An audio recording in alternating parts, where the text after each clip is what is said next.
नमस्कार। आप सभी को हिंदी विभाग की ओर से आपका स्वागत है।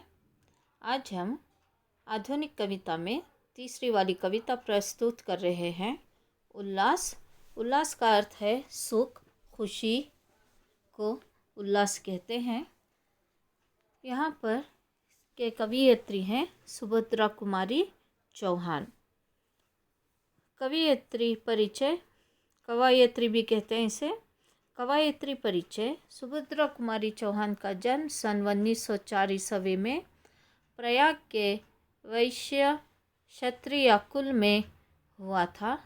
आप आधुनिक युग की राष्ट्रीय धारा की कवयित्री हैं। महात्मा गांधी जी के राष्ट्रीय आंदोलन में आपने सक्रिय रूप से भाग लिया था। आपकी कविताएं देशभक्ति का सिंहानद करती चलती है। झांसी की रानी और वीरों का कैसा हो वसंत आपकी बहुचर्चित कविताएं मानी जाती हैं। आत्मयोग, आत्मरक्षण, स्वतंत्र प्राप्त आपकी काव्य का प्रमुख विषय है। सन 1948 ईस्वी में मोटर दुर्घटना में आपकी मृत्यु हुई। यहाँ पर सुभद्रा कुमारी चौहान का जन्म सन 1904 ईस्वी में प्रयाग वैश्य क्षत्रिय कुल में इनका जन्म हुआ। तो यहाँ पर इनके लिए जो अपने जीवन का लक्ष्य जिस तरह से सत्य पर, और फिर इन्हें जब गांधी जी के साथ इन्हें महात्मा गांधी जी का राष्ट्रीय आंदोलन में इन्होंने भाग भी लिया था, उसी के अनुसार इन्होंने जिस तरह से जो कविताएं लिखना प्रारंभ की, तो ये देशभक्ति के रूप में इन्होंने अपनी कविता को लिखने के लेखन में उजागर किया। फिर उसी के साथ इनकी बहुत सी कविताएं चर्चा में आई, बहुत प्रसिद्ध भी हुई। पर आज इनकी दो कविताएं इसमें दी गई हैं। झांसी की रानी और वीर का कैसा हो वसंत करके ये दो कविताएं सबसे ज़्यादा मानी और महत्व मानी जाती हैं। यहाँ पर जिस तरह से इनकी कविताओं में आत्मयाग, आत्मरक्षक और स्वतंत्र प्राप्त करने की ये सारी मुख्य विशेषता, इनका सब्जेक्ट यही था। सन 1948 ईस्वी में मोटर एक दुर्घटना में इनकी मृत्यु हो गई। अब इनकी प्रमुख रचनाएं और काव्य पर एक प्रकाश डालें। आइए एक नज़र देखें इन पर। मुकुल त्रिधारा, कहानी संग्रह, बिखरे मोती, सीधे सादे चित्र, उन्मदिनी करके इनके 3 रूपों में दिए गए हैं। एक रचना काव्य, तीसरी कहानी संग्रह। अब प्रस्तुत कविता में कवियत्री के जीवन के प्रति आशावादी दृष्टिकोण रखती है। आपकी भाषा सरल एवं प्रचलित खड़ी बोली है। मानव हृदय में उठने वाले भावों को आपने अपनी सहज भाषा में अभिव्यक्त किया है। जीवन के प्रति सकारात्मक दृष्टिकोण रखने का संदेश इस कविता के माध्यम से प्राप्त होता है। आपकी काव्य भक्ति शैली अपना स्वतंत्र व्यक्तित्व रखती है। यहाँ पर इनकी जो भाषा है वो खड़ी बोली है, और ये जीवन का इनका देखने का तरीक़ा, इनकी साइट, जो इनका नज़रिया, इनका एम, इनका फोकस कैसा है कि व्यक्ति के आधार पर सकारात्मक दृष्टि का संदेश देती हैं। और जिस तरह से इनके लिए जो भाषा जो होती है, जो व्यक्ति के लिए देखने, पढ़ने और समझने की बहुत सरलता इन्होंने लोगों के सामने प्रस्तुत की है। और इनके आधार पर जो काव्य की शैली जो ये कविताएं लिखती हैं उसमें स्वतंत्रता के बहुत से नियमों को इन्होंने लोगों के सामने उजागर किया है। और ये दूसरी बात कहते हैं, जिस तरह से मानव का हृदय जो मन है, जो दिल कहते हैं, मन है, हृदय है, वो उठने वाली भावनाओं को लोगों के सामने सहज अभिव्यक्त करती है, यानी स्वतंत्रता के आधार पर इन्होंने रखा हुआ है। इनकी पंक्तियों पर प्रकाश डालें। शय यानी शव से सुंदर प्रभात का मैंने नव विकास देखा, यौवन की मदल लाली में यौवन का उल्लास देखा। शैशव का अर्थ है बचपना के सुंदर भावनाएं, जो हमारे बचपन में कभी कभी कुछ यादें बहुत सी याद रहती है, जैसे 100% में बचपन जो चाइल्डहुड होता है उस समय बहुत सी चीज़ों को हमें कुछ चीज़ें याद रहती है, कुछ चीज़ें भूल जाते हैं, पर वो सुनहरे पल बहुत याद आते हैं।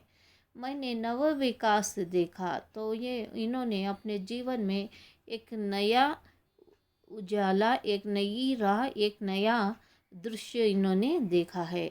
यौवन की मदल लाली में यौवन का उल्लास देखा, जो बचपन में के जो सुंदरता, बचपन के जो प्रेम और बचपन के आधार के बाद फिर दूसरा वाला एक मौसम आया, वो मौसम कौन सा है? यौवन। यौवन का अर्थ है जवानी, यंग, यूथ।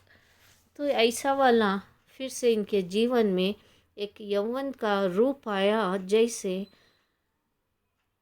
इतनी खुशी उन्हें मिलती है, जैसे उनके जीवन में एक सुख और एक आनंद, एक शांति के रूप में इन्होंने अपने बचपन और यौवन को देखा है। जग झंझा झकोर में मैंने आशा लतिका का विकास देखा, आशा का उत्साह, प्रेम का क्रम क्रम से प्रकाश देखा। लोग कहते हैं जिस तरह से सारा जग है, जो जिस तरह से यानी कि दुख होता है, जो यानी अलग अलग रूपों से देखने के लिए कहते हैं, पर ये क्या कहते हैं, इन्होंने इनकी आशा, इनके विश क्या थी कि इस देश का विकास हो, तरक्की हो, आगे बढ़े। आकांक्षा, उत्साह, प्रेम का क्रम क्रम से मैंने प्रकाश देखा। तो ये जिस तरह से लोगों के लिए एक करुणा, एक अच्छे भावना से जो प्रेम करती थी, जैसे एक फूलों से जैसे सुगंध आती है, खुशबू आती है, तो उस फूल से हम लोग प्रेम करते हैं, उसी तरह कोमल से हम उसकी रक्षा करते हैं। ऐसी वाली चीज़ें इन्होंने अपने आप को लोगों में इन्होंने प्रेम बांटना प्रारंभ किया। तो जैसा ये प्रेम लोगों के लिए देती, उसी के अनुसार लोगों से भी इन्हें प्रेम प्राप्त होता था। जीवन में ना निराशा मुझको कभी रुलाने को आई, जग झूठा है ये विरक्त भी नहीं सीखने को आई। लोग कहते हैं कि इस जीवन में बहुत से लोग कहते हैं कि निराशा है, क्या कुछ भी नहीं मिला, यानी बहुत से लोगों की नेगेटिव फीलिंग होती है, और बहुत से लोग इन्हें रुलाने का प्रयास करते हैं, और फिर लोग कहते हैं कि ये सारा जग, संसार झूठा है। तो ये कहती हैं कि यहाँ पर चौहान जी कहती हैं, जिस तरह से जग चाहे निराश करे, झूठा रहे या हमें रुलाएं, पर हमें अपने आप को खो देना नहीं चाहिए, क्योंकि कभी भी जिस तरह से किसी से हम प्रेम करते हैं, तो उसी तरह का फल हमें मिलने की कोई आवश्यकता नहीं है, क्योंकि हमारा कर्म और धर्म करके छोड़ना है, उनसे हमें अच्छा ही प्राप्त होगा। और आज तक अभी तक यानी उनके जीवन में उन्होंने कभी रोने का सोचा ही नहीं, क्योंकि जब उन्हें रुलाने भी आए तो उन्हें रुलाना रोना नहीं आया, और जग झूठा है करके ये सारी बेकार की बातें करके इन्होंने इसको छोड़ दिया। और फिर नहीं सीखने को आई, तो ये कहते हैं कि मुझे उससे सीखना कुछ भी नहीं है, बस मुझे अपना स्वभाव, मेरी हैबिट और मेरा नेचर ही लोगों के सामने वो सारे अच्छाइयों को ही लोगों के सामने प्रस्तुत करना है करके ये कहती हैं। अरे दल की पहचान करने नहीं घृणा आने पाई, नहीं आशंत हृदय तक अपनी भीषणता लाने पाई।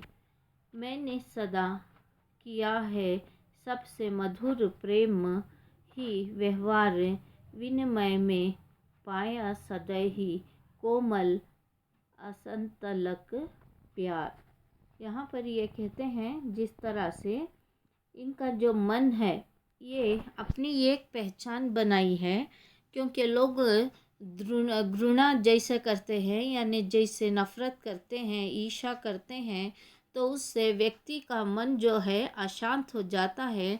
पर वो अशांति वो अपने आप तक लाना नहीं चाहती। भीषणता लाने से व्यक्ति को दुख होता है, पर यहाँ पर व्यक्ति के लिए अपने मन की शांति रखने के लिए व्यक्ति को घृणा को प्रेम से ही काटा जाता है, और मन की शांति के लिए मन को अपने आप में काबू लाना है, और भीषणता बुराई से बचाने के लिए भलाई करना ही हमारा धर्म है करके यहाँ पर सुभद्रा कुमारी चौहान कहती है। यहाँ तक समाप्त करेंगे। धन्यवाद।